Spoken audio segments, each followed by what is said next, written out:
Bueno chicos, ahora vamos a seguir con lo que es la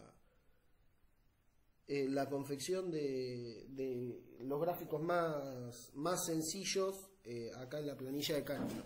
Acuérdense que principalmente las que vamos a usar son las de Windows, o sea, las del Office, y las de Drive, ¿sí? Vamos a arrancar con las de Windows, y bueno, llegado el caso usaremos la de Drive, pero son prácticamente iguales. Bien, acá fíjense lo que dice este pequeño enunciado como para que veamos cómo armar un gráfico. Un profesor registró la cantidad de estudiantes que asistieron a la clase durante una semana. Los datos son los siguientes. Acá tenemos los datos y consignas. Representar esto con un gráfico de barras o un gráfico de líneas. Bien, bueno, vamos a poner. El día es la variable que estamos estudiando. Asistencia es el dato que tenemos que llenar. Lunes. ¿Cuántas personas vinieron el lunes? 25. ¿Bien? Fíjense ahí, cliqueamos y arrastramos, ¿sí? Cliqueamos y arrastramos, ¿ven? Ya lo completa solo el programa. 28, 22, 30, 26. ¿Bien? Acá tenemos justamente nuestros datos, ¿bien? Recuerden que acá tenemos justamente la barra de herramientas. ¿Ven esto de acá? Que dice número. Ahí ya justamente le dimos formato de número a estas celdas, ¿sí? Bien, bueno, ahora ¿qué es lo que tenemos que tener en cuenta? ¿Sí? Vamos acá a hacer un pequeño gráfico improvisado, ¿sí? Nosotros acá siempre en el eje vertical tenemos el eje Y y en el eje horizontal el eje X, ¿sí? Siempre lo que es el eje X, ¿sí? El eje horizontal, siempre vamos a poner los valores relativos a unidades de tiempo, ¿sí? Siempre acá van las unidades de tiempo, ¿sí? En este caso vamos a estar hablando de días de la semana, pero pueden ser fechas, años, meses, ¿sí? Y después en el eje de las ordenadas, ¿sí? El Y, el vertical, vamos a ir rellenando con los datos, ¿sí?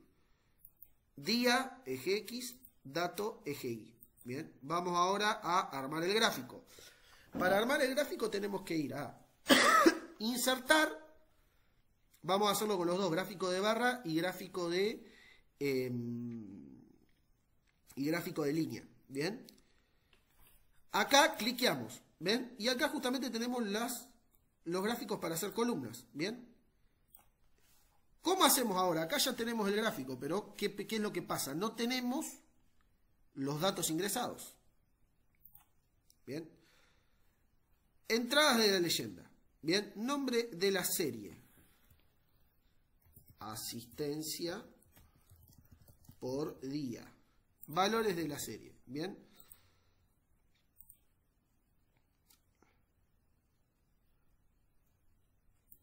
Perdón.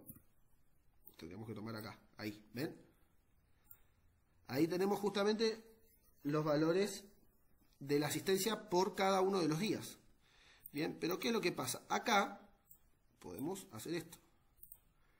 ¿Ven? ¿Qué es lo que hicimos acá? Bien. La entrada, donde dice acá, entrada de leyenda, series, cuando se habla de eso, se habla justamente del eje vertical, del eje Y, ¿sí?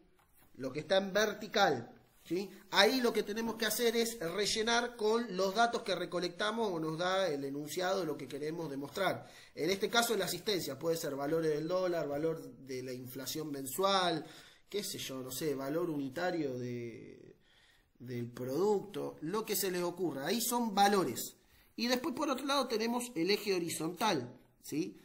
Que lo que justamente vamos a establecer es la periodicidad, ¿sí? En el caso de que tengamos que realizar un gráfico que implique un periodo de tiempo. Fíjense, ¿cómo hicimos? Vamos ahora a quitarlo, el gráfico de vuelta. Vamos a hacerlo de vuelta. Agregar acá, nombre de la serie, asistencia por día. Esta es la variable que estamos estudiando. La asistencia en relación al día. Bien. Valores de la serie. Cliqueamos ahí. ¿Ven? Pero ¿qué es lo que pasa? Nosotros si lo dejamos así, nos queda con 1, 2, 3, 4 y 5. Lo que tenemos que hacer es modificar lo que vendría a ser la categoría. La categoría es lunes, el dato es 25. Para el lunes fueron 25 personas. Y así consecutivamente. Así haríamos un gráfico de barra. Vamos a hacer lo mismo, pero ahora con un gráfico de línea. ¿Ven?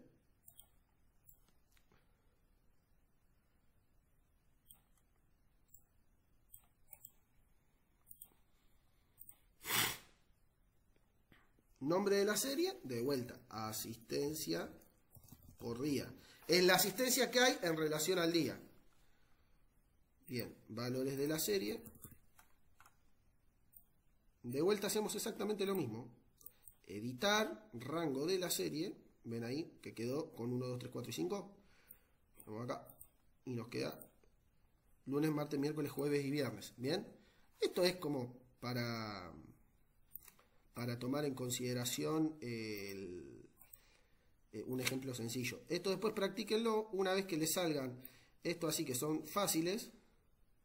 Después pasen a hacer alguno un poquitito más difícil. Pero si ya pueden hacer este, prácticamente pueden hacer todo el resto, porque no es más complejo que esto.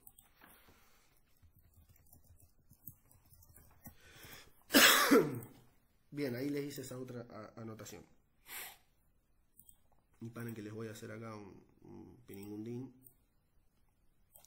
como para que les quede que eso es el gráfico. Bueno, fíjense ahora acá. Acá es el ejemplo de lo que hablamos anteriormente, de cómo era el efecto acumulativo de la inflación y cómo graficarlo. Bueno, también, esto no recuerdo haberlo dicho, pero indirectamente lo hice, fue que siempre se toma como base para armar un índice, base 100, ¿sí? En este caso son 100 pesos, pero bueno, cuando vean de qué hablan con índices de base 100 es que justamente toman esto, toman un valor inicial que es 100 pesos.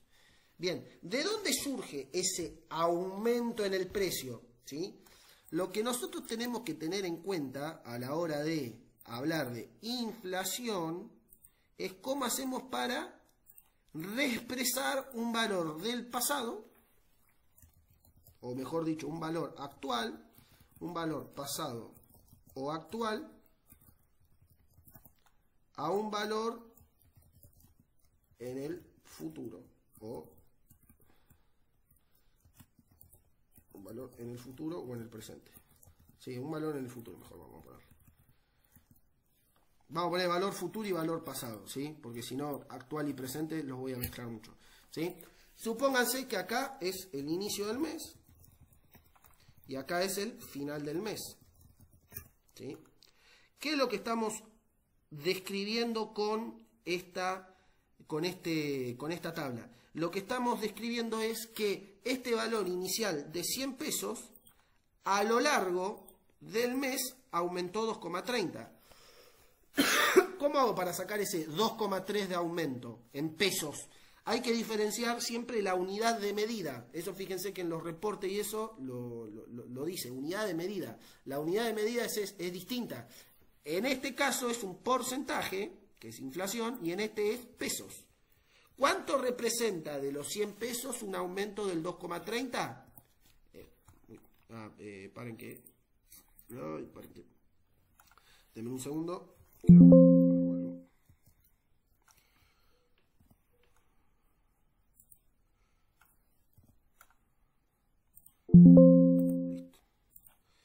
Bien, ahí lo que hice es reemplazar los puntos por las comas, porque si no me iba a quedar. Bien. ¿Qué es lo que implica? Ven acá, ya me quedó cualquier cosa. Bien, ahí está. Implica que de esos 100 pesos se aumenta, para que valga al final del mes, que tenga el mismo poder adquisitivo, que se va a requerir el valor inicial más lo que aumentó en pesos, 102.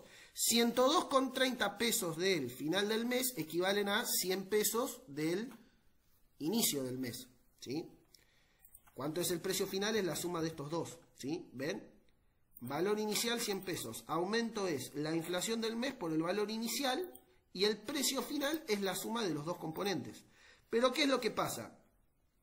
En el siguiente mes, si queremos hacer lo mismo, fíjense que ¿de dónde partimos? ¿Partimos de 100 o partimos de 102? No, partimos de 102. ¿Qué es lo que pasa? Tenemos que hacer lo mismo, pero tomando de base 102,30. ¿Por qué? Porque de vuelta, la inflación tiene esa característica, es acumulativa, ¿sí? En matemática financiera se habla de una exponencialidad, va aumentando de manera